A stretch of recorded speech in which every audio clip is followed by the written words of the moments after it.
Tem uma corrida agora, só apertar o botão ali. A gente tentou dar uma picada pelas janelas ali, mas não se viu, não. Qualquer coisa vai rolando. Optou por ter janela. Quem estava aqui especificamente para a oficina de energias? A maior parte do pessoal que se inscreveu, pelo menos falou assim no e-mail, sem experiência nenhuma com o assunto, coisas assim. Alguém que vocês têm alguma experiência com o assunto? Com energia? É. Cara, eu odeio levar choque. Odeia? Já teve essa experiência? É horrível, velho. Yuri é físico. É. Tá pesquisando hidrogênio. Vai dar uma força. Assim, para falar de energias, então, né, minha proposta para essa oficina, eu botei o nome da oficina de energias autônomas, que é um termo um pouco diferente que se vê por aí, que em geral se vê energias sustentáveis, energias renováveis, energias limpas. E com autônomo, o que eu queria dizer nesse signo aqui, porque assim, eu não sou formado em física, já fiz cursos de eletrônica, de energia, de painel solar e tal, mas a minha experiência é totalmente prática, e é uma experiência que qualquer um pode ter, sabe? E a questão da autonomia é por aí, porque eu acho que muitas desses conhecimentos da nova era, da permacultura e afins, aqui meu irmão, entra na rodinha, Entra na roda. Galera, ó, a gente vai fazer multiplicação dos pães. Ô, que massa, Glória. Vocês compraram isso? Compraram isso? É. Porque a gente não viu na internet. É uma pedida para produção.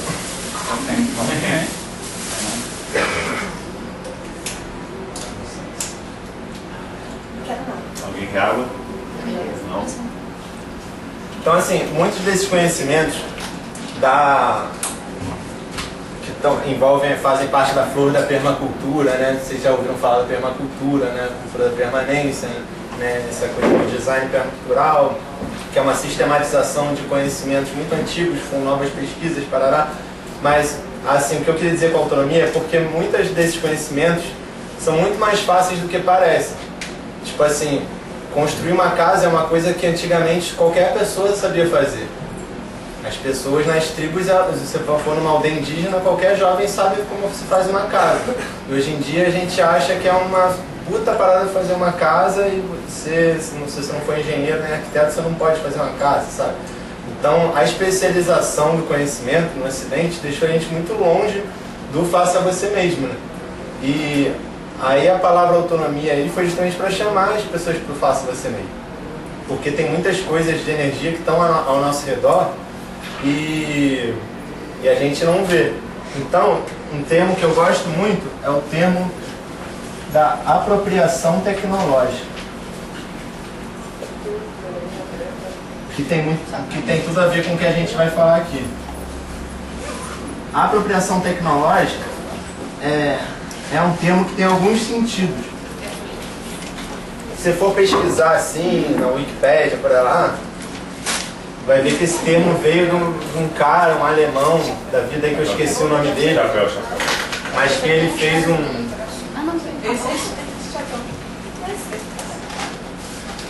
que ele fez um livro na década de 70 chamado Small is Beautiful.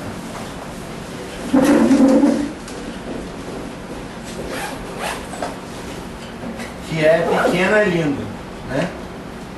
O pequeno é lindo. Não é? E aí o que é um alemão lá, esqueci o nome dele. O nome alemão é foda de lembrar, né? Mas ele fez esse livro foi um hit assim na época, pá. E ele veio com esse termo da apropriação tecnológica, apropriação no sentido da tecnologia apropriada. E o que ele queria dizer é que as tecnologias mais apropriadas para um contexto, assim, que a gente deveria focar o nosso olhar para as tecnologias que são mais apropriadas para o nosso contexto.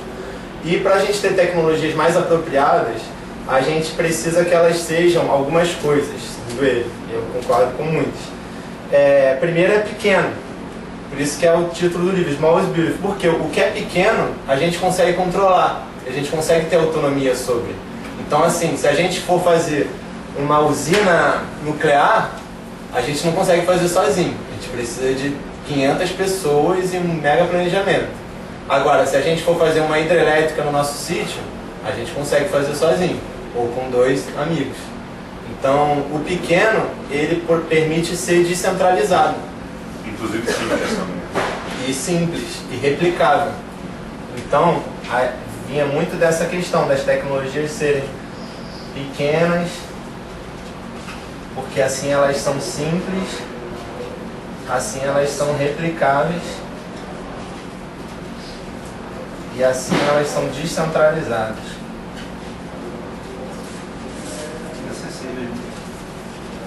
Acessíveis.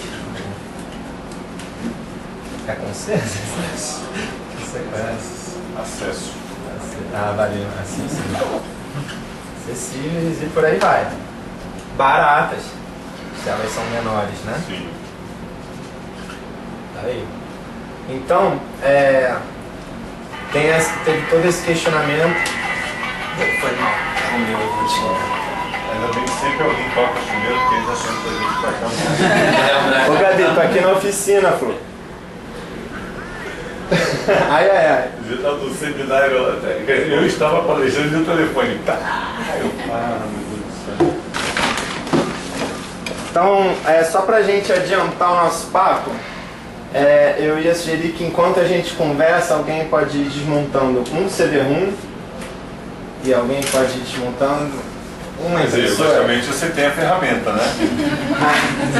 Pô, cara, precisa Você não mesmo? sabe usar o poder da mente? Não. Tem 2 caminhos, pode ser o poder da mente e tem o poder da marreta também. Ou o poder simplesmente da gravidade. Da gravidade também ajuda pra caramba. Marcelo tá pedindo muito, né? Talvez precise usar essa aqui também. Essa aqui. Então, assim.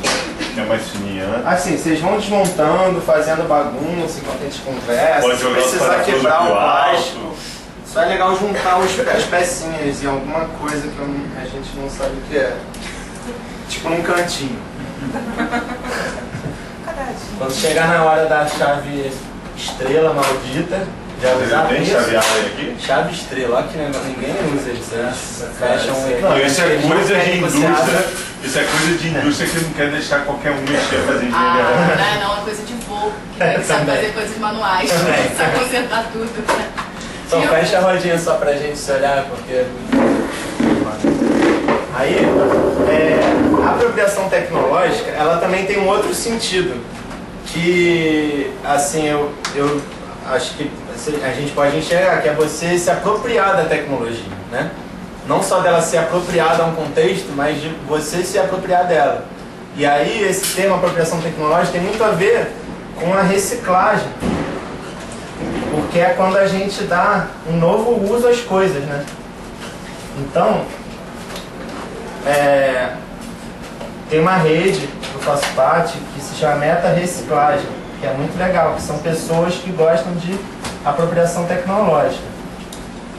As tecnologias apropriadas, no sentido de você se reapropriar de uma tecnologia e dar um novo sentido a ela.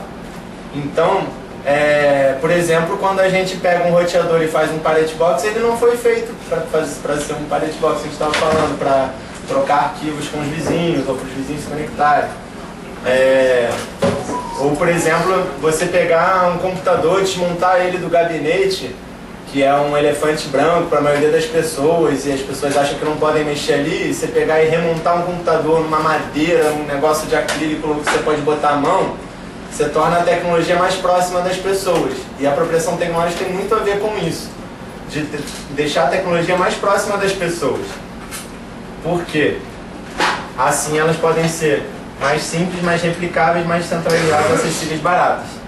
Então, existe todo um espírito por trás que eu queria empolgar vocês nessa oficina, que é o espírito da apropriação tecnológica, que está muito ligado também com a cultura hacker. Porque a cultura hacker é a cultura do faça você mesmo.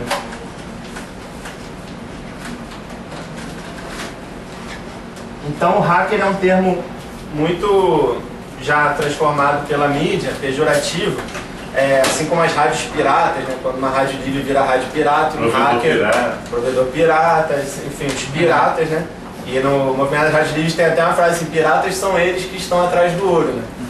Nós só queremos nos comunicar. Então, e a cultura hacker também foi muito mal compreendida, deturpada mesmo de propósito, né? Pela mídia, mas os hackers nada mais são do que pessoas que se interessam por ver como as coisas funcionam e tentam fazer elas mesmas se apropriar das tecnologias. Ou seja, você se empoderar, né, de um processo. E aí surgiu muito em torno do computador, porque o computador é capaz de fazer coisas magníficas, mas as pessoas não são incentivadas para isso, né? E aí os computadores vêm lacrados da loja e você não sabe nem o que você pagou por ele, né? Isso é um absurdo. Bem, e aí, só um pausa pra gente de por que a gente está desmontando isso. Então, a gente está aqui se apropriando de uma impressora quebrada, do circulador, e um drive de CD velho que eu tinha lá em casa. Na impressora quebrada, a gente está principalmente atrás dos motores, porque a gente vai gerar energia com os motores dela. E o drive de CD-ROM, ele tem ímãs de neodímio, que são fontes de energia eletromagnética. Imã magnético. Essa peça de plástico. Rola uma hora da grosseria. Eu já fiz. Nem tudo pode ser só na chavezinha bonitinha. Mas cuidado com. Não vai ser não. E aí, Marcelo, cuidado que à medida que a gente for abrindo, vai expor mais o ímã. E aí, se você tiver com o celular no bolso, é perigoso, entendeu? Para os celulares. Só tipo, tá muito próximo, né? Vai desmagnetizar, né? Que nem botar um ímã numa HD, né? Então, só para buscar o ímã, né? Fazer que nem aquele do Tomb Raider, né? Vai atrás do ímã, o resto pode quebrar tudo no caminho. Vai que vai, cara. Tá, então a gente está falando aqui, né? De apropriação tecnológica, da cultura hacker, do faça você mesmo, da reciclagem, da meta-reciclagem, o pequeno é lindo. E a cultura hacker leva a gente para uma outra questão, que é a questão da propriedade intelectual, que tem muito a ver com essa história, que é a questão do copyleft, né? Porque para as tecnologias poderem ser replicáveis, elas precisam ser abertas. E aí, para as tecnologias serem abertas, elas têm que ser licenciadas para serem abertas. Porque o copyleft, todo mundo já ouviu falar aqui de copyleft, né? Brincadeira com copyright, pá. O interessante do copyleft é que para uma coisa ser copyleft, ela tem que ter o copyright. Porque as coisas, por princípio, na nossa legislação, elas são fechadas. Então, quando uma pessoa cria qualquer coisa, isso é fechado a princípio. E a pessoa tem que dizer que ela quer que isso seja replicável. Então, toda a questão é essa, que uma pessoa tem que licenciar algo em copyleft para se tornar copyleft, mas a partir daí pode ser 1000 vezes replicável, né? E o copyleft se originou da GPL, que eu não sei se você já ouviu falar, que é a licença do Linux, que foi criada por um cara chamado Richard Stallman. E ele criou uma das primeiras licenças copyleft, que é a GPL, que é a licença que, por exemplo, do OpenWRT, que a gente estava vendo agora há pouco lá nas redes livres, ou de qualquer Linux. A grande manha dele foi dizer... Desculpa, essa é a oficina de energias. Fazer painel solar? Isso dentro desse. Talvez você se decepcione, talvez você se amar. Vem pra cá. Vontade, bem-vindo.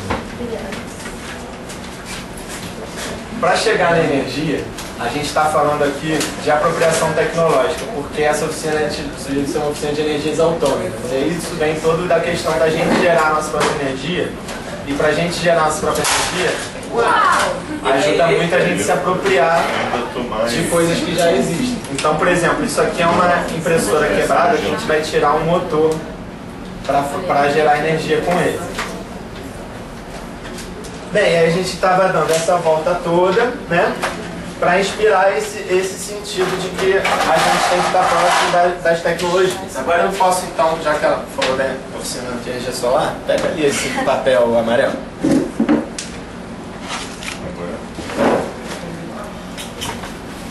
Aí o HD também. Você já viu um HD como é? Esse é um HD. Esse chama de disco rígido porque ele é rígido. Ah, esse cara aqui. Se vocês quiserem passar assim para quem já viu um por dentro.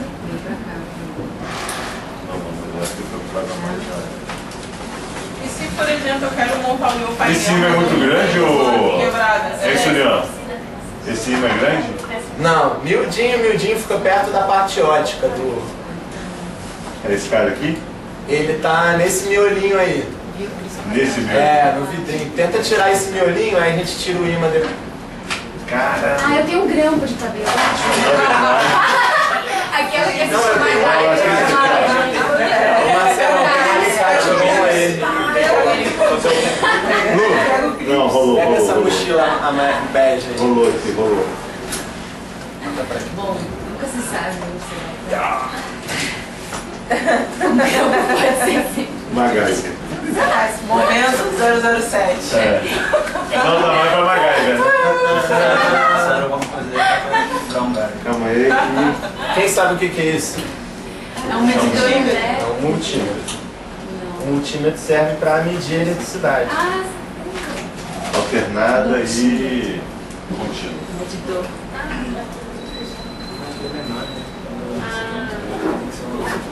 E esse aí? Cara, eu vou te dizer, quem foi Isso é um uma tarado, coisa da oficina de um cima. tarado, cara, que faz um parafuso. Depois eu posso só falar as Arduino para vocês. Vou deixar ele aqui. Isso aqui. Essa é do LED. Não, esse Não, posso não escolher um. Vai usar esse Como assim? Então, vou tentar agradar e falar de tudo.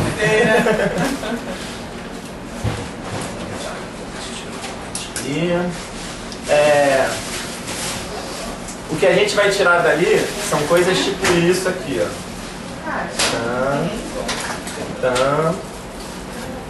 E dentro do drive de CD tem motorizinhos tipo esses aqui. Todos esses são motores DC. Só que esses aqui foi um dia eu passei na rua, tinha um cara lá, aquele cara do shopping center, carregando aqueles negócios assim de reciclagem, né? Que ele vai. Catador, né? Passei o catador e ele tava com uma mega impressora de banner, de gráfica, aquelas coisas gigantes. E aí ela tava toda bizarra, nojenta, quebrada, estrupiada. E aí ele falou que ia mandar pro ferro velho pela grama do cobre. Eu, não, peraí, vou tirar aqui. Você conhece o ferro velho aqui do Invale? Não conheço. Tá de sacanagem. Tem Cara, ferro aquilo ali, velho? o meu Aí faz? vizinho, ele tipo é o cara das coisas de ferro, brother. Se você for lá, você fica maluco. É sério.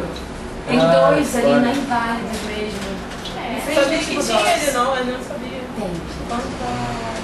Eu vejo Oi, eu vou lá várias ver. peças e coisas e tal. Onde eu costumo comprar, assim, um motor tudo bem hiper barato, é ali naquela cascadura de Jerimum ali. Aí tem os caras que vendem. Isso. Aí tipo, motor de passo, motor desse R$1, centavos, né? Ó, então. Resistor a Ó, tem um parafuso quântico De reciclagem. mas é reciclagem, mas é tudo no mínimo.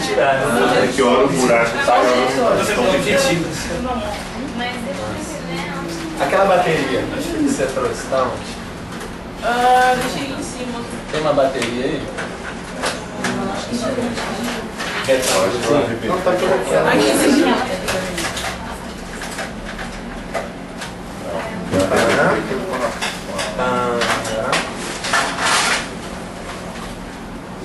Juliano, agora o negócio vai ter que partir para realmente aqui, né? Tá, o negócio tá ficando perigoso, eu tô começando a abrir coisas delicadas. Então, vamos tomar cuidado com as faíscas aí, farpas de plástico. Não, esse já Mas é só a meiuca mesmo que tem o imã. Eu sei, o detalhe é que tem um parafuso aqui, cara, que é do tamanho de um peru. Tá. Me dê a chave menor que você tiver. Tem mais ali, né? Aí fora, perto da gasolina. É, mas essa é a chave estrela. O menor que eu tenho é aquela micro chavinha. Tá chegando no motor, né, Yuri? Tá. Então, gente, olha só. Na oficina eu divulguei o que nessa oficina ia ser montado um sistema de painel solar para o situador, porque eles tinham pedido isso. Só que aí eu fui ver com eles assim, eu já trabalhei aqui uma época que eu conheço aqui, tipo, tá um caos lá fora, né? Vocês devem ter percebido. E aí eu imaginei, cara, de 7 às 9, montando painel solar à noite, com 20 pessoas, no meio de uma produção de eventos, isso não vai dar certo. Aí eu trouxe material pra cá, pra gente ver o material de perto. Porque o importante é isso.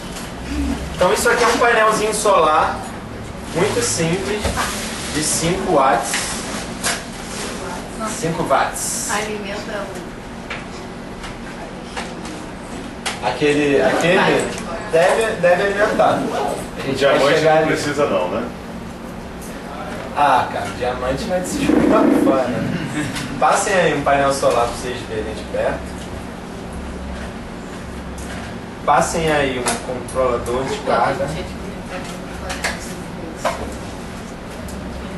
Então, eu preparei uma apresentação dessas de PowerPoint com resumos sobre energias sustentáveis, dimensionamento de sistemas, bancos de bateria, onde comprar, quanto como a gente está na bagunça hoje, a gente pode amanhã eu fazer essa parte da projeção mais bonitinha, tá? E aí hoje é mais introdução. Mas,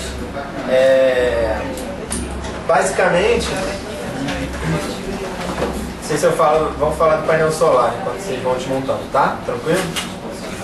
Você tem alicate? Tem, é isso que eu ia te dar, cara. Ixi, mas eu acho que eu já tirei, tá ali na roda. E esse Alicate amarelo. esse módulo aqui, eu posso ter vários? Não. Somando. Pode, você pode ter vários módulos. Enquanto eu puxo um desses. Um alicatezinho amarelo. Veio para oficina de energias? Energia. A gente está procurando as oficinas, que eu vim para de rede mesmo. A de rede A de rede já tá vai ser a mesma mais. galera que está aqui, depois a gente troca ideia. Então chega aí, sejam bem-vindos e vamos experimentar. Eu cheguei a dar uma olhada desse, mas tem como fazer um desse? O que você acha? Alguém que se inscreveu falou que tinha células para soldar de um painel solar. É alguém que está aqui? Não. Tá, porque o painel solar são várias células ligadas em série. A gente vai falar o que é isso daqui a pouco. E aí às vezes você compra um kit que são várias células separadas para você mesmo soldar. E aí alguém que se inscreveu falou, eu comprei um kit, não sei montar, eu falei, traz por cima, ninguém que tá aqui. Mas Eu só tenho duas mesmo, seria especial. Acho que aqui eu tenho mais chave. Mas é só duas, não dá pra chocar. dá pra pouca coisa, mas pouca coisa pode ser muito. Small is beautiful. Bem, aqui, gente, a gente está desmontando então uma impressora para tirar motor, para gerar energia. E tá tirando, Marcelo tá tentando tirar um ímã. Você viu o ímã, tá? Você sente que ele gruda, não? Não, aí não tem nada do mesmo não, cara. O ímã são essas duas paradinhas do lado Do diamante. Vamos passar assim, roda assim, pra galera ver. Isso aqui é a parte ótica. Tem duas bobininhas aí, não é isso? É. Isso é a parte ótica de um drive de CD. Aí aqui tem o negocinho de vidro, a lente por onde sai o laser.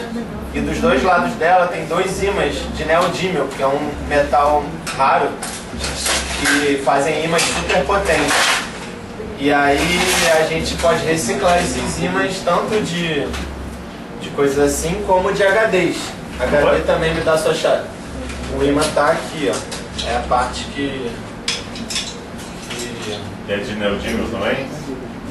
é de neodímio. É o que fica aqui embaixo da agulha. Aqui da... Tu conhece aquele Essa é a projeto agulha aquele motor Searle, né? Aquele motor magnético do Searle.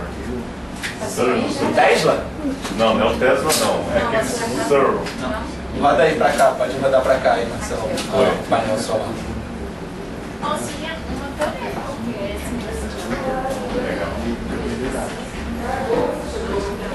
Cara, antes disso. Não, o motor ainda tá... Vamos achar junto. Não, não, ele é grandinho. A gente acha. Eu acho que vai ser Ei, tudo bom? Chega mais, o sala tá aqui. Aqui, ó, aqui, ó.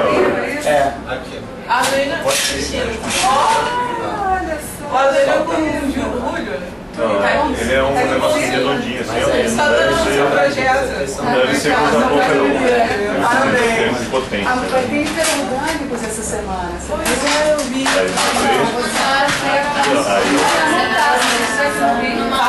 Ele girava essa engrenagem, a gente tava aqui, ó. Se eu procurar que girava pra cá, ela tá recebendo movimento. Boa pergunta. Ela me perguntou se a gente pode montar as células solares em outra superfície. Bem, em geral se monta assim, debaixo de um vidro. Tem uma galera que pesquisa células, vocês pesquisarem assim, células sensibilizadas solar, que é um líquido que você passa que sensibiliza o material para ver a fotovoltaico. E aí isso sim, agora a célula de silício é sempre bom botar no vidro, porque é um material soldado, aí se pegar uma chuva aqui vai oxidando. Deixa eu te interromper. Eu tenho uma célula, cara, hoje, que é no plástico. E ela tem o recorde de produção, que é 47% de eficiência. Ah, interessante. No plástico. Inclusive tem uma empresa em Minas que está fazendo. Ah, que massa. É no plástico, ela é mole. Bem assim. legal. Mas é o que? É calor? Não, recebe a luz e recebe a luz em diferente potencial, né? Não é aquela... Porque tem um outro material também que o pessoal está usando, que é aquela que coloca na costa. É tipo Ah, de flexível, né? Exato. Pra botar na mochila, essas paradas. Não, ela gera energia com... Ah, com a maré? Com a maré. Ah, Então, essa aí, cara, eu não lembro agora, porque nem todas essas pesquisas que eu estava vendo era de silício, mas essa aí eu não lembro qual que é o material fotoelétrico, né? Mas ela gera 47% de eficiência, essas aí são acho que 13, não sei, né? Não, é mais. É mais? Mais, é. Eu lembro que não passava de 20 hoje, não pode 20, 26% assim. E a plaquinha de silício a gente consegue fácil? Então, o que é uma célula solar, né? Uma célula solar é uma placa de silício ativada. E aí é como se fosse um sanduíche de 2 camadas de silício, em que eles chamam camada P e camada N, né? Depositado com fósforo. Com fósforo no meio. É porque acontece assim, o silício tem 4 elétrons na última camada. Lá, quando você lá dentro da aqui, tem 4 elétrons. O fósforo tem 5. E aí na hora que encontra esses dois, aí tem aquela regra do octeto, né? Que precisa de 8 elétrons para ficar estável. E aí sobra 1, porque o fósforo tem 5, né? Sim. Aí 4 com 4 sobra 1 do fósforo. E anda. E é o que eles chamam de camada P, o portador. Entendeu? Isso que seria o portador. E aí isso dá um desequilíbrio naquela estrutura. E é o que tende a gerar um caminho, né? Gera um caminho. Daí é mais ou menos assim, de grosso modo, bem grosso modo. Ou seja, esse cara é que efetivamente dá... Porque você vai ter uma... Porque tem uma camada P que tem um silício a mais e tem uma camada N que tem um silício a menos. Um elétron. Um elétron. Foi mal. É um portador, né? Por causa do fósforo, porque ele entrou na estrutura cristalina, estabilizou e deixou um portador. E todo fósforo que vai dar lá vai deixar um portador e ele cria um caminho bem retinho, assim, porque é uma estrutura cristalina, né? Então vai criar um caminho perfeito com um potencial muito grande para sair. No caso, a frequência ali desse cara é uma frequência que está próxima que a luz, a onda eletromagnética da luz vai vir e vai dar só um start assim, e ele vai poder caminhar livremente e produzir corrente elétrica. Ah, tá, saquei. Eu estava querendo imaginar esse negócio do caminho. O caminho, na verdade, é aquele que... É o caminho porque vai sobrar um de todos os fósforos, né? Assim, certinho alinhado, porque é uma estrutura cristalina. Como eles estão bem alinhadinhos, não vai ter potencial para segurar esse elétrico. Daí sai andando. Agora, isso é um material que a gente consegue comprar mais barato, fácil, Não. de desmontado? Não, você pode comprar na internet células tipo essas células separadas para você soldar. Para dar essa parte para Isso é bem mais barato do que você comprar. Sai mais barato. Mas não compensa porque depois fica mais mal feita. Isso aqui é feito Você perde literalmente. eficiência. E essa cobertura aqui de vidro temperado já é feito para durar. E aí que você fizer em casa, você tem que ser um muito bom artesão para fazer uma placa durar tanto quanto essa. Costuma durar uns 25 anos e tal. Agora é legal assim, a gente ter uma visão crítica sobre a tecnologia, né? Até que ponto um painel solar é uma energia limpa, se daqui a 25 anos ele vai parar de funcionar, e aí você tem um lixo feito de alumínio, vidro e silício, e você, aí, assim, estão começando a pesquisar como reutilizar, mas assim, é difícil, sabe? Então, dizer que é uma energia limpa é uma coisa relativa, porque ela se alimenta do sol durante 25 anos, depois ela vai gerar um lixo, né? Agora, se a gente gera energia a partir do lixo, aí eu acho que é uma energia limpa mesmo, porque a gente está limpando o lixo para gerar nossa energia. Eu posso pedir você só para registrar a À oficina? vontade, irmão. Sim, já pesquisa essas coisas. De quê? Tentar renovar o lixo, por exemplo, Depois de 25 anos, renovar um painel já se pesquisa, mas ainda não se consegue. Então, além disso, tem uma outra questão. Para você produzir uma placa, você gera uma quantidade de energia também, né?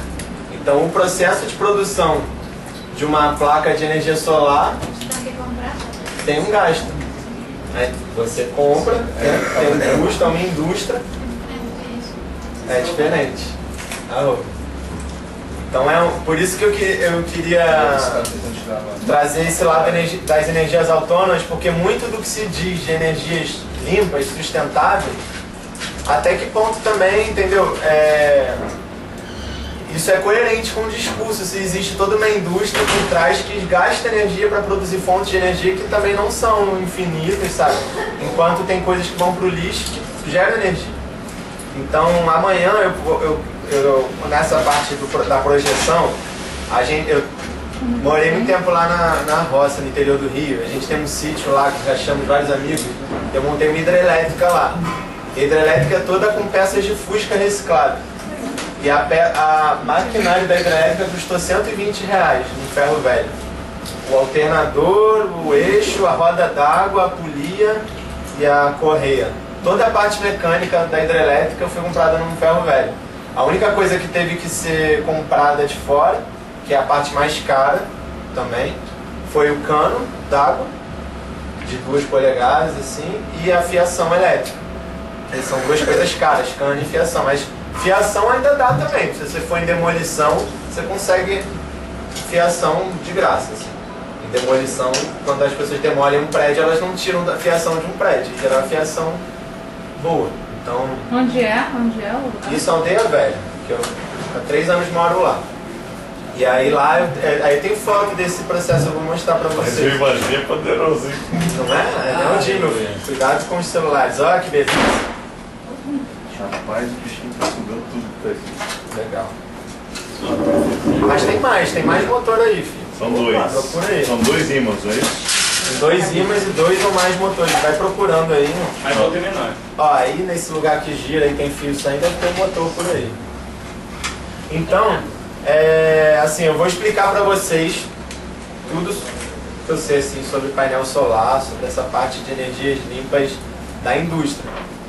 Mas o mais importante que eu acho que, pelo menos eu não vejo em outros lugares, em outros cursos que eu fiz, em nenhum lugar eu vejo falando disso, é de como a gente conseguir energia com a tecnologia apropriada.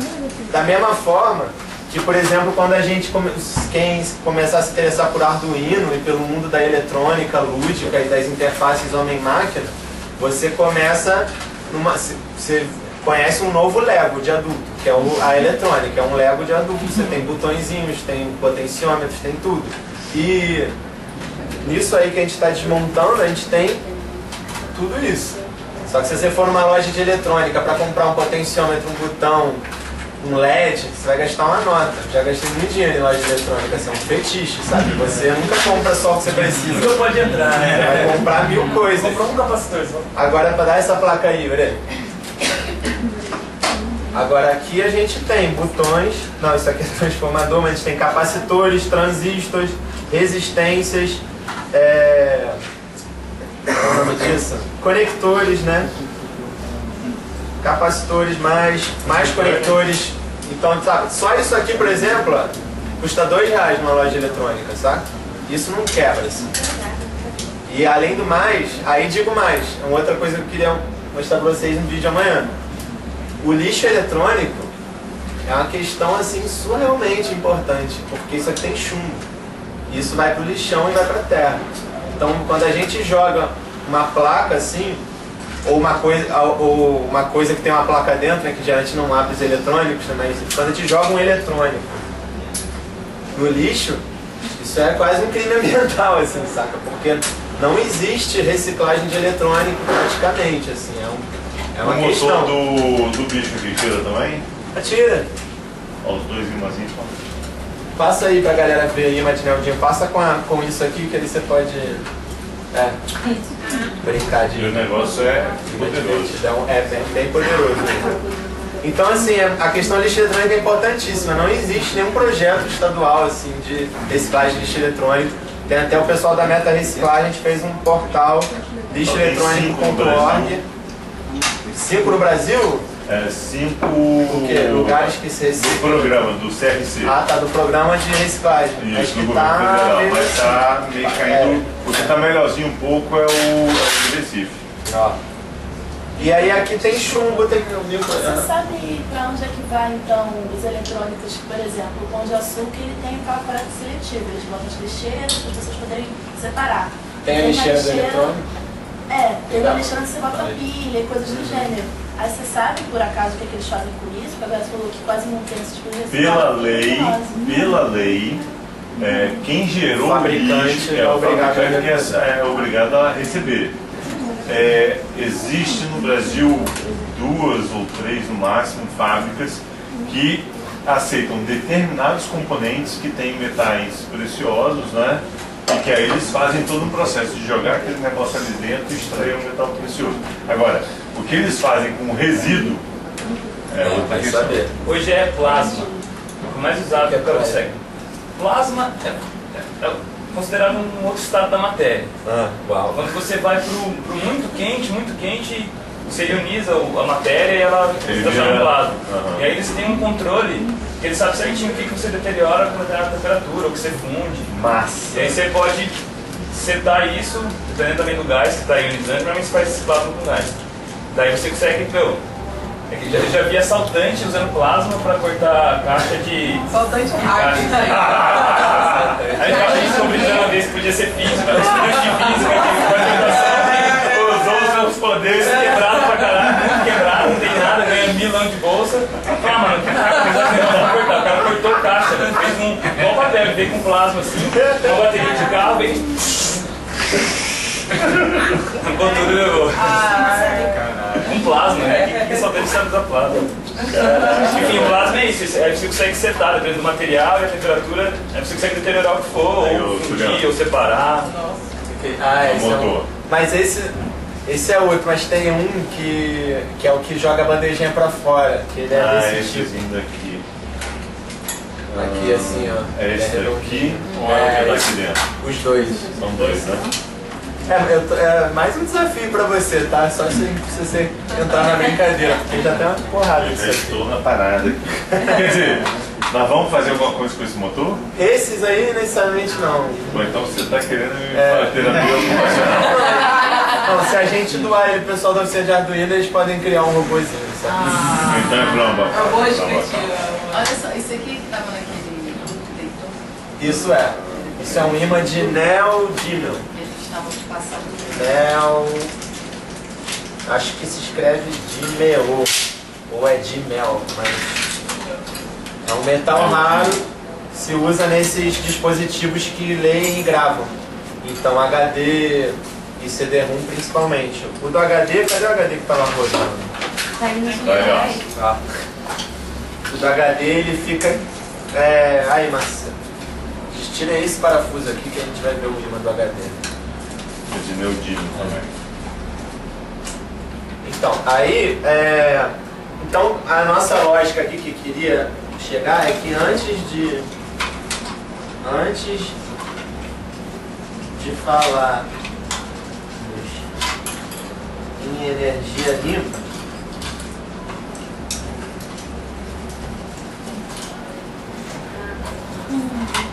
Aí vamos pensar na questão do lixo eletrônico. Isso tudo aqui é o ímã, né? Isso tudo é o ímã. Tem 2 ímãs. Do lixo eletrônico, na questão do gasto para produzir, né?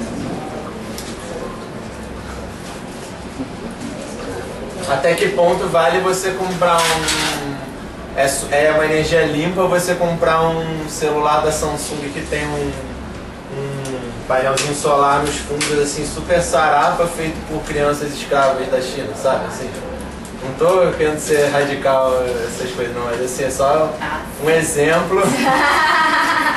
A Apple, por exemplo, lá na China, eles têm que colocar grades nas janelas. Tem esse papo. É só assim, total. Questione, tá?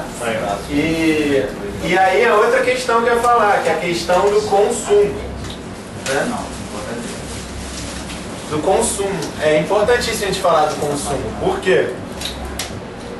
No momento em que a gente passa a gerar a nossa própria energia, a energia vira uma coisa muito importante e rara pra gente. Então se você tiver experiência de... Isso aqui é apropriado. Beleza, deixa aí no meio, no lixão. Então, assim, no momento em que a gente depende de se a nossa casa é alimentada por um painel solar, a gente sente no bolso o quanto custa cada coisa de energia, né? Porque a gente não quer que acabe a energia, a gente fique sem luz de noite. Então a gente começa a racionar o gasto.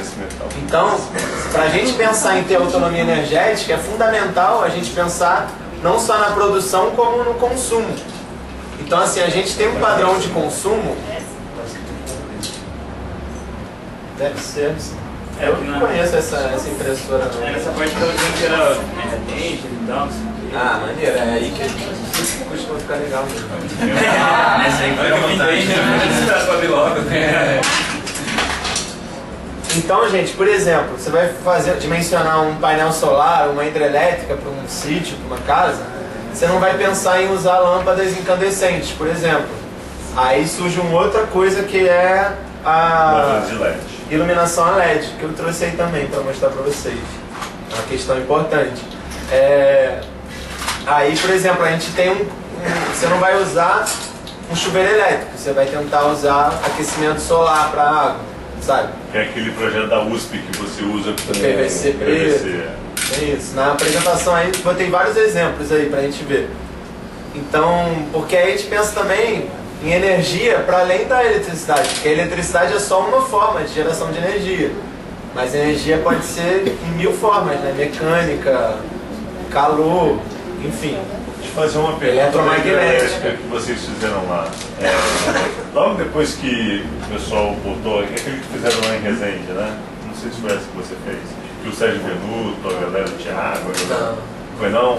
Fizeram lá. Eu tô ligado lá. Isso. Foi chamando mesmo mecânico lá de aldeia que me mostrou esse esquema que eu fiz. Legal, eles fizeram lá. E aí temos um físico aqui. Eu tinha imaginado alguma coisa tipo assim, que a água ela conseguisse fazer um ciclo. Tipo assim, você não precisa ser uma água corrente e tipo assim, ela passa e vai embora. Você algum sistema usando sistema de engrenagem, tipo um sistema de elevador, alguma coisa que a água que entra aqui, ela passa, roda e depois ela, por um sistema de caimento, depois ela consegue voltar. Tipo, não tem aquelas que a roda, a água vai entrando, enchendo, e aí o próprio peso dela faz ela subir. Aí quando ela chega lá em cima, ela meio que tomba. Tem um sistema que faz a água tombar outra vez na calha e a água volta outra vez pro sistema de gerar energia. Só que você precisa ter uma fonte constante de água também. Apesar da água voltar. Porque assim, na verdade, por conservação de energia, assim, é difícil você imaginar uma coisa que não tivesse um agente externo para levantar essa água de novo. Não, a gente seria o próprio peso da água que ia entrando nos compartimentos e o peso dela que faria ela girar para poder subir outra vez. Então, mas tem duas coisas. Quando a água desce, ela vai movimentar, então ela está transferindo essa energia potencial, que ela estava numa certa altura, em energia cinética, né? Perfeito. Só que daí, quando até você tem algumas perdas nisso, por atrito, por várias coisas, ela não volta, não vai voltar, essa água não teria energia para voltar. Não, perfeito. Mas, lá inclusive no Nuvem, quando a gente estava fazendo a residência lá, o pessoal trouxe a ideia do Minariete. Minariete é bomba carneiro. Então, eu acho que talvez seria um sistema externo, complementar, que vai poder levar para cima. Mas sei lá, não vejo uma outra maneira, assim, automática. Pelas perdas, uma coisa automática. Não, pelas perdas que você tem, ela não tem como voltar, né? Você consegue minimizar, então, aí vamos lá, e agora nós estamos falando então de maximizar a questão. Você tem uma água corrente, mas você minimiza o desperdício. O desperdício, eu digo, é a água que continua a correr. Então, esse pensamento se usa muito na irrigação, em você tentar aproveitar a água e jogar para cima de volta para irrigar. Agora, para energia hidrelétrica, tem uma questão toda do potencial, que a energia ela vem como energia potencial mecânica para elétrica. Então, assim, é fundamental para um sistema de energia elétrica você ter altura. Para uma hidrelétrica caseira, você tem que ter entre 10 a 15 metros de queda no mínimo. E aí, 10 a 15 metros não precisa ser uma cachoeira de queda livre. Sim. Do ponto que você capta até o ponto que sai, se você fizer um triângulo, tem que dar ali 10 a 15 metros. E aí você jogar de volta a água esses 15 metros acima, casca. Só com uma bomba gastando energia. Não. Faz sentido. Eu já pensando, eu tava pensando. Agora esse pensamento na irrigação se usa muito, porque aí é mais viável que você volta para um nível baixo, né? Você está trabalhando só abaixo de um canteiro e volta. Aí é possível. Mas a hidrelétrica é complicado. Eu estava pensando em casa. Então, mas essa hidrelétrica aí, pelo que eu nunca participei de uma discussão delas e tal, mas imagina assim que pra casa, cara, ele não tem desperdício, sabe? Porque ele não consegue utilizar toda aquela. Por exemplo, um motor de Fusca, sobra ali mesmo. Sobra energia, sobra água mesmo, sobra essa energia potencial que tá vindo. Eu sei, mesmo que ela continue e tal, tudo bem. Não seria, acho que não seria um desperdício, porque. O recurso natural vai continuar fluindo do seu curso. Em geral você tem que ter abundância. Que os biodigestores. Lixo orgânico tem duas coisas. Você pode fazer pelo biodigestor gerando gás, né? E aí do gás você pode gerar energia termoelétrica, você pode usar o gás como fogo, né? Para fogão. Ou direto, né? Agora a gente tava numa imersão lá que o pessoal fez pilhas de composto. Isso é legal. Botou assim. Que eu vou mostrar isso amanhã, porque mas eu precisava ele está dentro do biodigestor, aí ele gera o gás. Uma composteira comum. Não, cara. Passou 3 meses, você pega o composto, faz um tijolo ali, lá na nuvem teve uma artista lá que fez um tijolinho de composto e botou lá um anodo e um catodo, um pedaço de cobre, um pedaço de zinco e gera ali 1,5 volt cada tijolinho. Um tijolinho de... Mas é bom que depois já vira... Essa história antiga dos egípcios, eles tinham uma espécie de pilha, eles faziam um esquema muito louco. É mesmo? Os egípcios tinham uma parada dessa, tem a ver com essa coisa da matéria orgânica, aí Então, quando a gente começa essa brincadeira de anodo e catodo, queria tentar trazer amanhã. A gente tem que antigamente tinha cidade, um pedaço de cobre e um pedaço de zinco, né? Ou aço galvanizado, enfim. Cobre, zinco, aço galvanizado, você tem um anodo e um catodo ali, que é o princípio da pilha. A partir daí você consegue ver o potencial elétrico em várias coisas. Por exemplo, limão. Né? Ou batata, abacaxi. Pode testar isso quanto amanhã. tempo ele consegue? Eu nunca fiquei testando assim, mas eu acho que a princípio deve durar uns dias. Mas um limoeiro dá limão pra caceta. Todo ano. Pode ter infinitos limoeiros. Não tem a ver com o contexto do lugar que você tá. Aí, tecnologia apropriada. Uma boa noite, com licença. Boa noite. Estourou um almoço? Gente, que estourou? Não, desculpa, eu tava vendo latinha. Agora não estourou, tava falando. Inclusive tem um autor que eu vi, não lembro o nome, que estava falando sobre tecnologia. Não precisava não, tá? O que é tecnologia? Complicado, chefe. Deixa aí, depois a gente arruma. Fica então, depois eu volto. Isso, gratidão. E tecnologia, ele defendia que a tecnologia verdadeira, até por imaginar como que ela funciona. Então, se você vai lá nos Estados Unidos e traz um tipo de máquina e tal, chega aqui e a coisa não vai ser usada do mesmo jeito que era usada lá. Porque aqui é uma outra cultura, uma outra maneira de se fazer as coisas e tudo mais. Ele defendia que a tecnologia verdadeira é aquela que brotava de dentro para fora e não fosse trazida externamente. Ele defendia essa tecnologia com um cunho cultural e que traz a coisa, é feita dentro da necessidade e com, assim, sabendo. Mas aí o que acontece com a replicação, então? Então, a replicação ela tem que carregar, ele falava assim, se for replicar alguma coisa, ela tem que carregar. Quem vai fazer tem que ter o alicerce cultural, o alicerce do que acontece no seu meio, entende a temperatura do lugar. Então a replicação ela não seria cristalizada. Não, isso. Ela tem que ter esse adendo do... Você pode pensar num paralelo de tecnologia, quando a gente fala de boca cheia, com esses instrumentos e ferramentas que foram gerados. Não, seria mais ou menos isso. Né? Lá ele acende o LEDzinho com o limão, aqui a gente acende aqui a laranja. É isso. Tipo isso. Assim, o processo é o mesmo, né, do conceito ali, você pensar no conceito científico da coisa, mas... E para a tecnologia fala que é importante isso.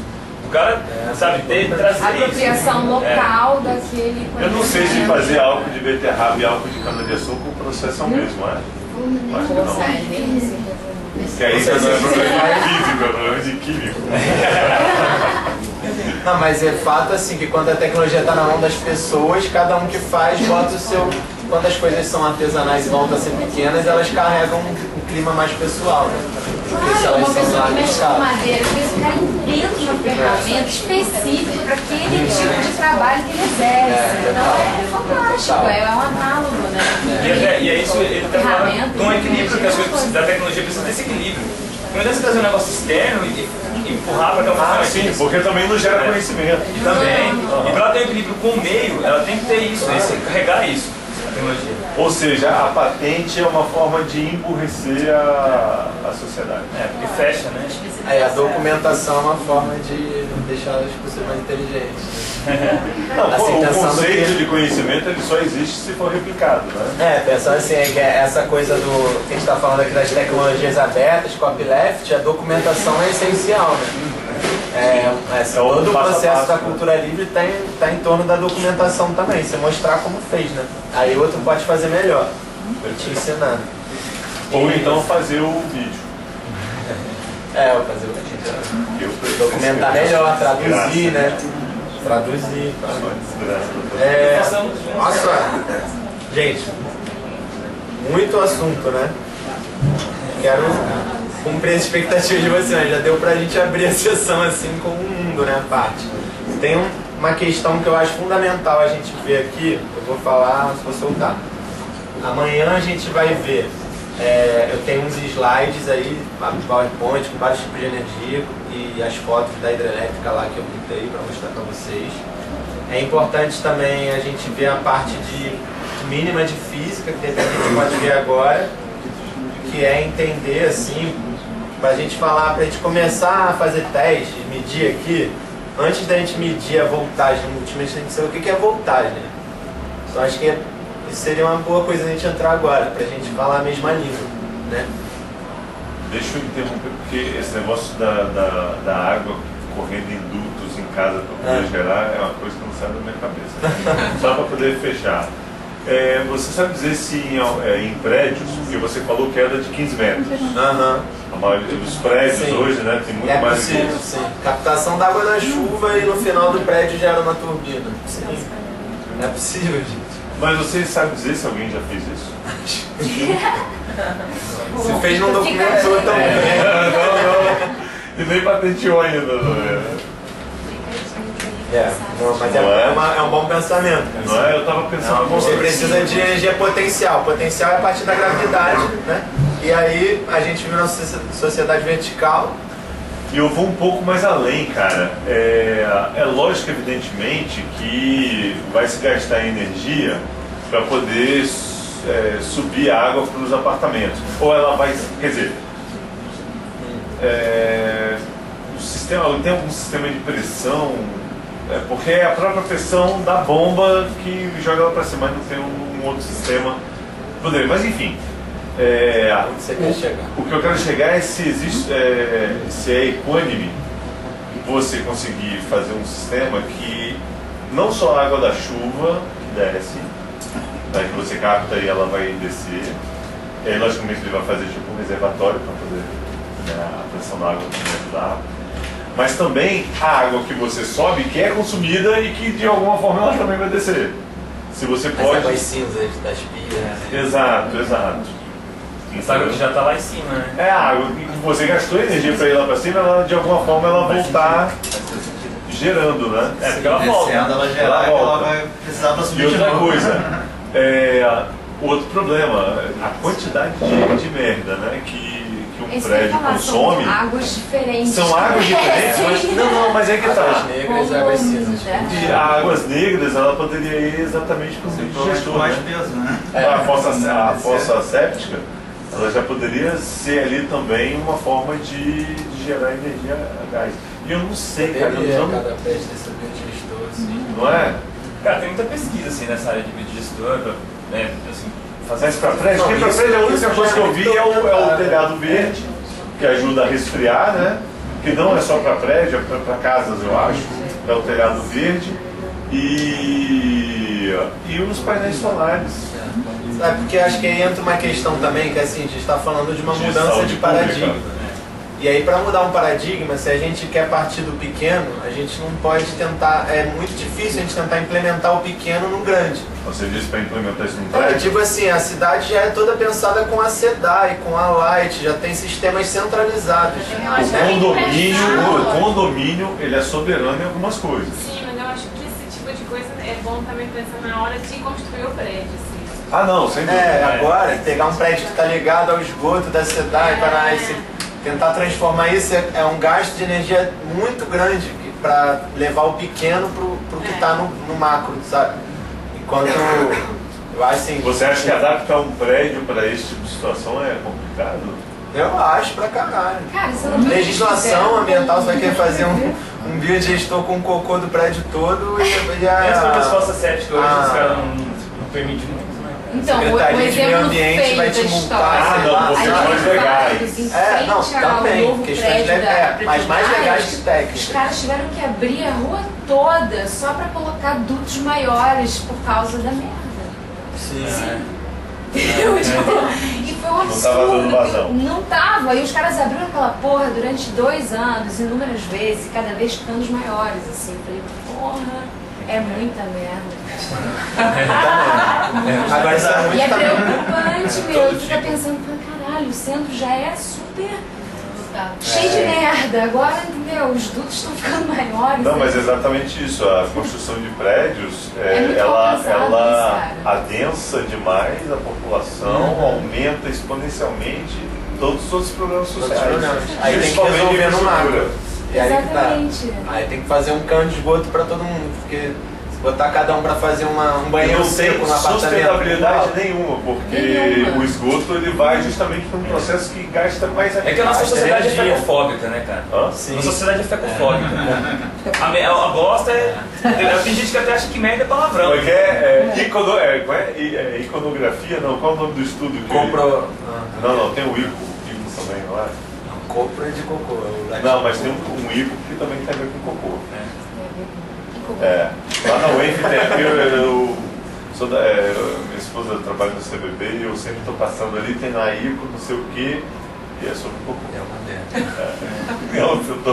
Não, mas fato que existe uma coprofobia tem copro, aí na sociedade, né? E que, porque até a solução das águas negras é uma solução assim, você fazer um biodigestor é uma solução permacultural, mas pô, o natural mesmo é que o cocô vai pra terra, né? Assim, foi feito para isso. Todos os animais da natureza fazem isso. Mas é um processo da água, por exemplo, e a contaminação de cloros fecais? E você faz longe da praia, longe do rio, né? Mas você faz... Não, mas eu digo os lençóis fecais com os dedos. Não, isso é tranquilo. Mas isso aí que depende, né? Depende da escala das pessoas. Ou você acha? Tá toda a merda, jogar num lugar, o lençol ali, coitado dele. Mas cada pessoa tem, seu baldinho ali compostando. O cocô pode compostar num balde, e depois ir para uma compostagem externa, ficar 3 meses dentro de um balde ali no processo anaeróbico. Depois de 3 meses você pode meter a mão, cara. 3 meses ali no processo.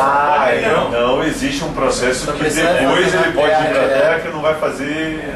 Existe esse processo, que é o processo anaeróbico. É uma questão de equilíbrio também, de volume, né? Você vai fazer a sua merda ali na terra é uma coisa, agora você vai uma casa inteira, 5 pessoas, já começa a aumentar muito, é 5 vezes a merda, né? Aí é diferente. Aí às vezes é melhor você ter esse pré-tratamento e tal, mas... Teria que ser uma big força séria. Não, nem tanto, cara. Eu participei de um projeto que a gente montou. Esse é um estudo também. Então, é isso que tá. A legislação brasileira de água deveriam saber. O problema é o seguinte, que a legislação brasileira não deixa, cara, você fazer a sua própria fossa. Existem vários tipos de fossa, né? Tem uma que você usa... você faz um buracão com pedras e tal, e aí você põe várias camadas, dois grandes tanques, e o último você planta bananeira, assim, põe um monte de bananeira, né? E ele joga ele num duto, ele vai passar por essas pedras, e ele vai criar uma bactéria que vai resolver o problema, e depois passa para esse lugar onde tem as bananeiras, depois disso ainda sai água limpa, tá? Essa água dá para irrigar. Esse sisteminha é um sisteminha que o pessoal tem feito hoje, só que, por exemplo, você não consegue regularizar. Biorremediação. Com a prefeitura, isso aí. Os caras não têm uma norma hoje, sabe, que... como tem que ser, porque se você não fizer certo também não vai adiantar. Agora vem uma questão muito importante nisso daí. Como nós estamos falando do uso do solo do município, quem detém o poder de regular isso é o município, né? E convencer um prefeito é mais fácil do que você convencer um presidente. A não ser que você entre numa favela. Como? A não ser que você entre numa favela. Aqui não tem lei nenhuma, né? O Estado não está lá. Nem SEDAI, não tem nem lei, nem SEDAI, não tem porque existe, exatamente. Não tem política pública nenhuma.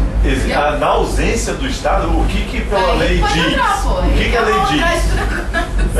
Se você não está regulamentado, se você não está ali usufruindo dos direitos, a terra é exatamente sem lei. Sem lei, cara, a sociedade vai Olha, cara, eu acho que vale a pena não é uma desobediência civil, tá? Não, porque não está indo contra e não está fazendo mal a ninguém. Agora está indo contra as corporações e as organizacional do então que elas levem o serviço lá, assim, quando não levar a gente exatamente. Hoje, assim, tem um... Nós estamos indo para o debate político, você vai ver. Vocês são conscientes. Mas tem um esforço hoje de várias comunidades de regulamentar, sabe? Porque o problema é esse, se você não regulamenta, às vezes você faz errado, não funciona, e daí não vai funcionar. Outra coisa, isso é lei, isso é vereador. É regulamentar, pegar alguém que entende, um monte de regulamentação. A Embrapa parece que tem algumas coisas, alguns passo a passo, alguns tutoriais, alguma coisa meio documentada. Acho que a Embrapa tem. Já chega mais próximo. Existe algum wiki que contenha? Porque uma coisa é você estar estão sistematizados na permacultura, né? A maioria disso que eles estavam, biorremediação de águas cinzas, biodigestor, tratamento de águas negras, compostagem. Isso é muito documentado, muito bem documentado, e tem cursos caríssimos aí, como PDC, né? A gente está chegando na época dos PDCs, né? PDC é o Permaculture Design Course. Não, mas por que o curso é caro? Então,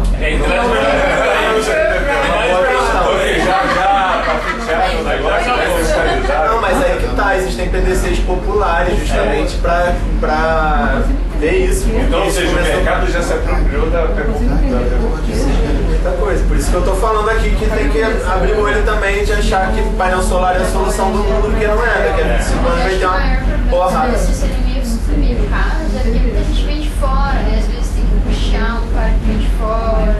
Não, mas aí é questão de custo caro. Não é só isso, né? Não é questão de custo caro. Só vai aparecer no Brasil. Não, mas vamos lá, você vai para uma cidade, entendeu? Com não sei quantos mil habitantes e tal, e você banca a viagem dele, um cachê dele, e tranquilo, pô, isso diluído sem bicharia. Quando você fala cara, eu fico imaginando o seguinte: R$1.200 por cabeça, um curso de 10 dias, é um PDC. Mas enfim, acho que eu acho que só vale a pena entrar nisso para dizer que existem PDCs populares. Em Botucatu tem um dos irmãos. Então você faz o curso, mapeia o que o cara fez e depois replica. Não, se você for na internet pesquisar permacultura, vai achar a sistematização de tudo isso que a gente está falando. E a gente pode se apropriar desse conhecimento e fazer na prática. E a gente pode entrar em contato com as pessoas para aprender. A gente não precisa fazer curso nenhum para fazer nada. Fechou? Mas existem esses cursos e tem os PDCs populares, que eu estou falando aqui só para divulgar, porque a época que tem é agora, janeiro. De todos os PDCs, os caros e os baratos. E o PDC popular tem justamente essa pegada, porque existe uma elitização dos conhecimentos sustentáveis, que é uma questão seríssima hoje em dia, né? Porque, pô, você vê um curso de energia solar, R$1.000, sei lá, um curso de iluminação com LED, 500 conto, curso de hidrelétrica, se tiver, vai ser caro, sabe? Então, assim, como é que a gente vai transformar, mudar um paradigma, cambiar o rumo das coisas, por isso, né? Então, assim, agora também como vai sustentar profissionais que pesquisam isso? É uma outra questão. Tipo, aqui eu tô bancado pelo Ciclo para dar essa oficina de graça, mas se eu não tivesse, lá em Aldeia eu dei uma oficina no início desse ano, foi uma experiência muito legal, que a oficina era aberta e as pessoas contribuíam quanto elas queriam. E eu vivi 2 experiências dessas esse ano e estou cada vez mais confiante que esse é um caminho muito bom. É a corresponsabilização de um curso. Então, assim, se você bota um valor fixo, às vezes, pô, R$200, aí tem um cara que não tem e tem um cara que vai achar barato.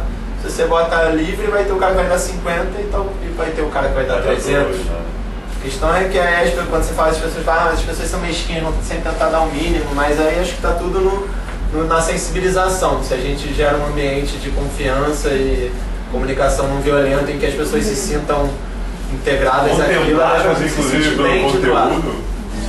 Eu fiz um curso de comunicação não violenta com um cara muito bom chamado Dominique Barter, que é um cara que pesquisa a CNV aqui no Rio, e foi um curso de 2 dias de introdução, deu 50 pessoas, no final do curso ele distribuiu com uns envelopinhos e ele falou, esse curso é uma doação minha para vocês. Da mesma forma, eu quero abrir para que vocês possam doar o se vocês quiserem para esse curso pelo conhecimento que vocês acharam que vale. E aí tinha vários envelopinhos e a pessoa botava um valor no envelopinho e ninguém sabia quanto o outro deu. Era até bom nesse sentido, que lá eu dei um passeio de chapéu e um cara que bota 50, o outro fica com vergonha de botar 10 do lado, sabe? Então era maneiro. E no final, abrimos 55 envelopinhos, eram 50 pessoas no curso, então teve gente que tipo, achou que deu pouco e deu de novo, aquilo. E deu R$5.000 o bolo. Claro que era um curso na zona sul do Rio, tinha gente, né, assim, com a faixa etária do curso era variada, o público-alvo, mas enfim, acho que existe outro paradigma para se cambiar também, né, do financiamento colaborativo. Um crowdfunding, uma espécie, Então, muitos paradigmas pra gente quebrar. O Estado não está interagindo com isso, porque vocês estão falando, sei lá, uma fossa, uma coisa simples. Você não pode levar isso para uma terra indígena. Não, mas aí você tá... Você tá entendendo? Mesmo, tipo assim, sabendo não que... Oficialmente. Não oficialmente, essa é a parada. Mas, tipo, você sabe que a galera lá tá morrendo por causa de doenças que podiam ser evitadas por questões higiênicas básicas, entendeu? Então são essas coisas assim que tem todo esse papo lindo, construtivo, mas eu tô vendo que o governo nisso aí... Não, mas aí você tem que entender, o processo é o seguinte, fome, doença, medo... Não é um processo, é FUNAI o nome disso. Não, tudo isso faz parte de um sistema para captação de votos, porque senão eles perdem a barganha. Nós temos dinheiro para resolver todos os problemas, nós temos recursos humanos, financeiros, para poder resolver todos os problemas. Agora não resolve, porque se resolver todos os problemas, não tem moeda de troca na hora do voto. Se não se resolver todos os problemas, não cara, tem problema para coisa lá resolver. coisas horríveis desse Mas é assim. Tempo. Então vamos lá. Quase 9 horas. Eu não preciso terminar às 9, eu estou muito feliz aqui, mas não sei quanto a vocês, se alguém tiver que sair às 9. Eu tenho que ir para a barra ainda. Eu queria eu acho que eu podia falar um pouco da parte teórica aqui, para a gente amanhã já chegar com esse embasamento que a gente pode já ir para a prática sabendo o que é o quê. Achei legal? Legal. Eu ia só perguntar antes disso para vocês se tem alguma expectativa específica de alguém aqui assim, que queira botar para eu listar aqui para que contemple as necessidades de todos nesse curso hoje e amanhã. Então, se alguém veio aqui assim, cara, eu queria muito era saber sobre iluminação a LED porque eu vou fazer lá em casa. Ah, pô, a minha parada é hidrelétrica. Então, se tiver algum desejo motor magnético, fundo, você põe aqui na roda pra gente... Você tem algum motor magnético tem conhecimento? pouquíssimo conhecimento prático, mas assim, a gente já começou que a gente tirou ímãs de neodímio. Todos os projetos de magnetismo são com ímãs de neodímio. Tenho não, só uma que posso dar uma contextualizada histórica do ponto zero, do Tesla, da energia magnética. Tem se você digitar em motor magnético e digitar Searl, S-E-A-R-L, é um velhinho. Mas rapidinho, antes de entrar no ponto, tem alguma outras coisas assim? Alguém sente algo que é muito? Qual é a prioridade de conhecimento de que alguém que se inscreveu aqui? Energia dinâmica. O que é? Energia dinâmica. Energia dinâmica? É movimento. Tá, de movimento, tipo bicicletas, coisas assim? Cinética. Magnética, cinética. Tá, legal, interessante. Algum desejo mais explícito? Energia móvel, assim, sabe? Que possa andar, né? Mobilidade energética. Massa. Legal. Se fosse possível, pelo menos dar uma pincelada em energia eólica. Massa, podemos sim. Uma ideia que assim, eu gostaria, né, se possível, a gente tentar integrar o conhecimento, na verdade, dessas 3 oficinas, né? A gente sabe que o tempo é curto, né? Arduino, redes livres, é isso? Conseguir conjugar alguma coisa nesses 3, do tipo algum serviço ofertado por um Arduino dentro de uma rede livre, alimentada por uma energia autônoma. Não, é super possível. Alguma coisa. Eu trouxe o Arduino aqui com pensamento maldoso. Eu acho que esses embutidinhos lá que vão estar concretados em cima de uma banca, em cima de pino, pode ser jogado lá para aquele lado da Cinelândia, para servir de alguma coisa, não sei de quê. Não, super mala, porque inclusive assim, depois amanhã na oficina de redes livres tem um livro que é a Bíblia das redes livres lá, sei lá, redes livres para países em desenvolvimento. Rede sem fio para países. Isso, rede sem fio para países em desenvolvimento. E tem um capítulo só sobre energia, por exemplo, porque para você colocar, por exemplo, em áreas rurais, você precisa ter uma antena de reflexão ali no alto do morro com um painel solar ou alguma fonte de energia. E por aí vai. E o Arduino super entra nisso como uso dessa energia, uso de pequenas energias para coisas potencialmente grandes. Assim, né? Então com poucos volts você consegue fazer coisas que você precisaria de muitos, por exemplo. Então legal, massa, achei massa. Mais algum desejo? Tá. Bem, mobilidade a gente pode falar amanhã, que eu vou trazer um inversor também. A gente falar sobre bateria controladora.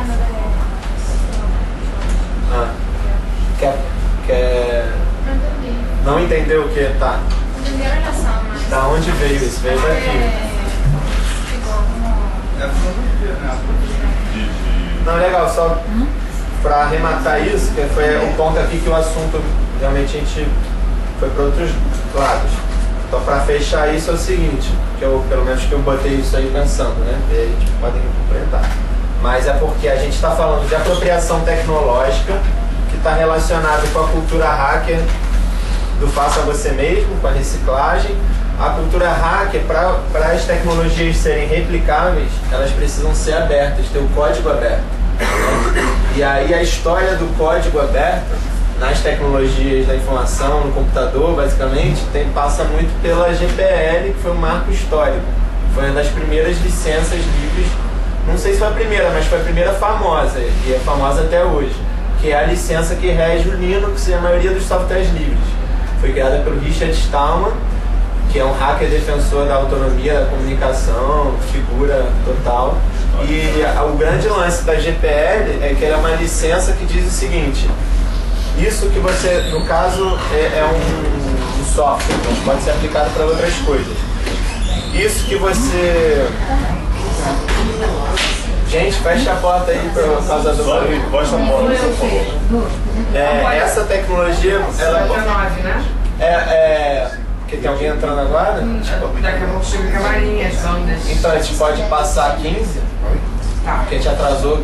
Tudo bem, amor. Tá bom. 20, Então vai passar 20? fechou. É porque a casa tá abrindo agora e as bolas estão chegando, tá bom? Obrigada. Então, assim, o que a GPL diz é que, pô, esse software, vamos supor, você é livre para pesquisar ele, como ele foi feito, você é livre para utilizar ele, você é livre para fazer modificações nele, você é livre para distribuir ele, mas tudo que você fizer de modificação nele, você é obrigado a botar sob a mesma licença. E esse foi o pulo do gato do copyleft, porque aí você gira processos que são bola de neve. Tudo que é desenvolvido a partir de uma coisa copyleft continua sendo copyleft. E é isso que permite que surjam vários tipos de Linux. É isso que faz com que um parent box derive um library box, um history box, um dead Android no celular. É isso que faz um Arduino virar um Severino, um Sanguino, um Friduino, tem 1000 Arduinos, sabe? Essa é o potencial da licença. Então a licença é importantíssima, porque se você não licencia um processo de uma forma que ele possa continuar aberto, vem uma empresa, faz uma modificação, fecha e vende. E acabou o sonho. E aí você gera também economia em cima da produção e não em cima da especulação. Não. E o Arduino entra nessa história porque ele tem vários exemplos aí, mas ele é o mais bem sucedido exemplo de hardware livre moderno.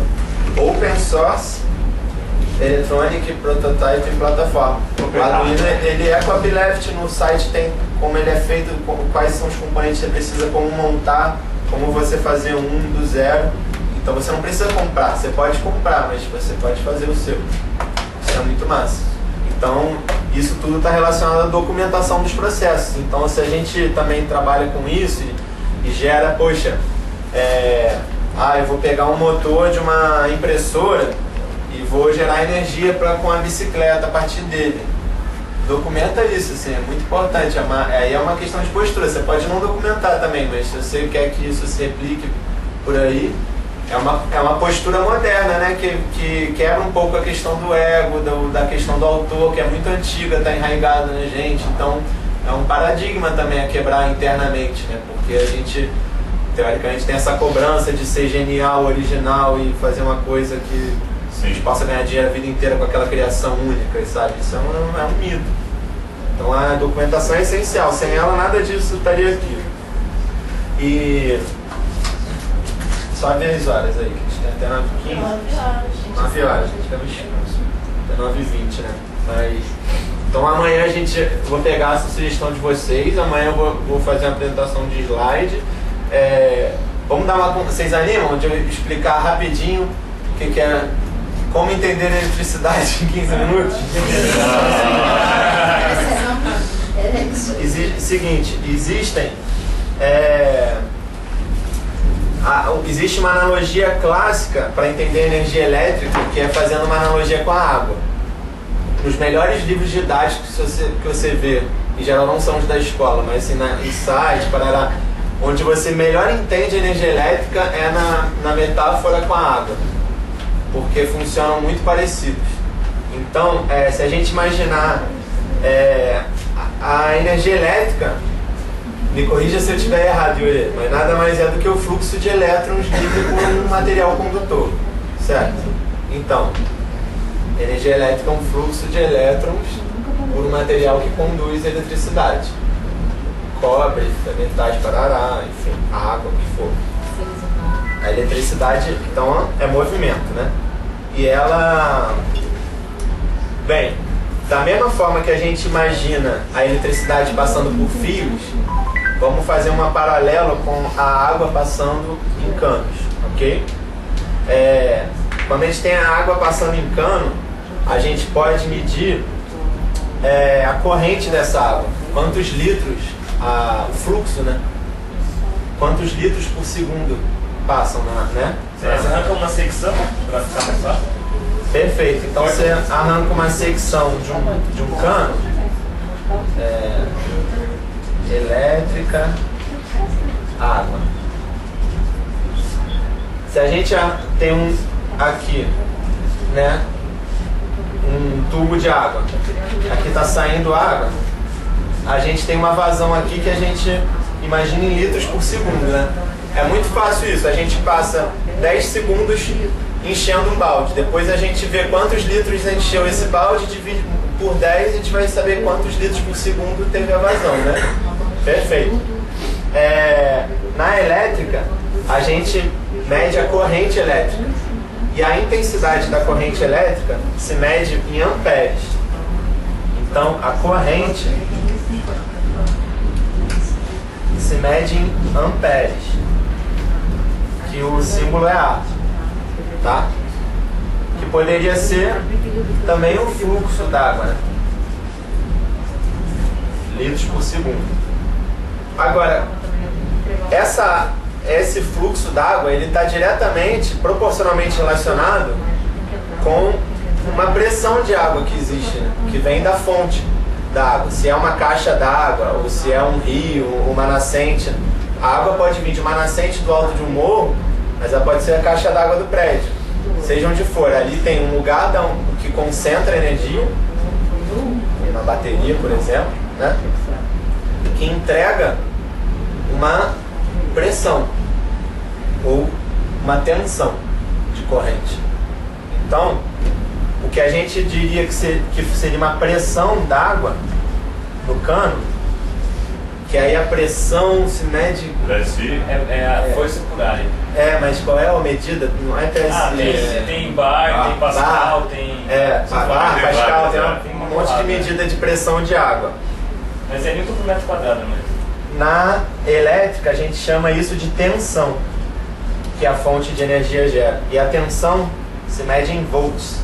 Então a tensão também é conhecida genericamente por voltagem. Então a voltagem está relacionada à tensão e se mede em volts. A corrente elétrica se mede em amperes. E aí ampere é a mesma coisa que coulomb por metro por segundo, né? Que seria... Perfeito, coulomb por segundo, que é o mesmo que litro por segundo. Perfeito, é isso. E a pressão é ATM, né, que é analisado também. A pressão vem daqui, né? Vem de um lugar que pode ser uma caixa d'água aqui, ou pode ser uma montanha da onde a água desce. Sim. Existe um ponto acumulador que te dá essa energia. No caso da água é a pressão, no caso da elétrica é a tensão. E a água vem lá de cima no cano, tem um lugar onde ela realiza um trabalho, onde ela sai do cano, né? Vamos imaginar, por exemplo, sei lá, uma turbina hidrelétrica aqui, tem uma roda d'água, e aí nesse momento a água sai, ou pode ser também o seu chuveiro. Tem um lugar que a água sai, tem um lugar que a energia sai, por exemplo a lâmpada. Tem um lugar onde esse fluxo ele tem um momento de sair para a vida, né? Para os objetos que usam ele. Tem algum objeto que demanda isso. É o terminal. Né? Exatamente. Então, nesse caso, o lugar onde a elétrica realiza um trabalho é a carga. Em geral, ela tem uma resistência. E aqui seria, vamos supor, a saída d'água, né? Vamos chamar de saída. Chuveiro, etc. Tá? Legal. E aí, existem duas expressões da física que... Basicamente tem uma que é a principal, que qualquer leigo tem que saber de elétrica. Na escola eu guardei como Uri e Pui, mas seria isso aqui. P igual a VI. É que V pode ser U também, dependendo da... né? Potência igual a voltagem vezes intensidade de corrente, que é em amperes. Certo? Então, se a gente... Então, guardem isso. A potência que se mede em watts, ela é igual a voltagem vezes a intensidade de corrente, que se mede em amperes. Então, watts igual a volts vezes amperes. Então, assim. Legal. Legal? Então, se a gente tem, por exemplo, um sisteminha de som lá, que ele funciona em 110 volts e ele gera 50 watts, é só a gente chegar e dividir aqui 50 por 110 e vai dar a amperagem dele, entendeu? Isso a gente usa para tudo. Isso aqui vai ser fundamental quando a gente for fazer dimensionamento. Amanhã eu posso falar para você, ensinar vocês a fazer dimensionamento, que é fundamental. Se a gente quer um sistema de energia autônomo, a gente não pode comprar ismo. Tipo, será que esse painel vai servir para minha geladeira? Será que vai dar conta se eu ligar a torradeira e assistir TV ao mesmo tempo? Isso pode ser, não precisa ser testando, a gente pode deduzir isso pelos equipamentos. Então, olhando atrás de cada equipamento, a gente consegue saber quanto cada equipamento consome. Aí a gente faz uma tabelinha com o consumo médio de cada equipamento diário, ou seja, com o consumo do equipamento vezes as horas que ele vai ficar ligado por dia. Isso vai dar um total. A gente soma todos esses equipamentos da sua suposta casa, a gente vai ter um total de energia que a sua casa vai consumir por mês.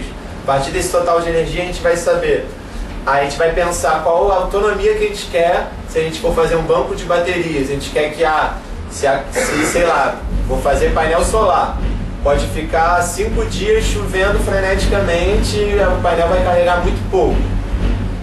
Eu preciso de uma autonomia. Então a gente vai multiplicar isso por 5 para dimensionar um banco de baterias que sustente a casa toda por 5 dias sem fonte energética nenhuma, e vai dimensionar uma quantidade de painéis solares que a gente precisa para carregar esse determinado número de baterias. Tá? Então a chave para um dimensionamento e para entender muito do consumo elétrico é essa expressão, P igual a VI. Tinha outra que é V igual a RI.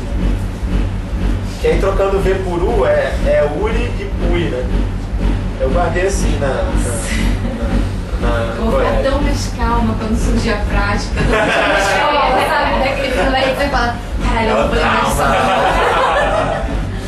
Olha o trauma. Porra, cara, eu tô no estômago. Amanhã vai ver na brincadeira. Foi mal. Não. Aqui é voltagem igual a resistência vezes a intensidade de corrente. A intensidade, assim, voltagem a gente vê o tempo todo, né? Tem 110 ou 220. A bateria 12 volts ou 3 pilhas de 1,5 volt. A gente tá o tempo todo. Potência também. Porra, meu som 100 watts, sinistro. A intensidade a gente não tem muito lido com ela, mas a intensidade para fonte de energia é essencial. Então isso aqui, o que vocês acham que seria isso aqui, ó? Isso é uma bateria.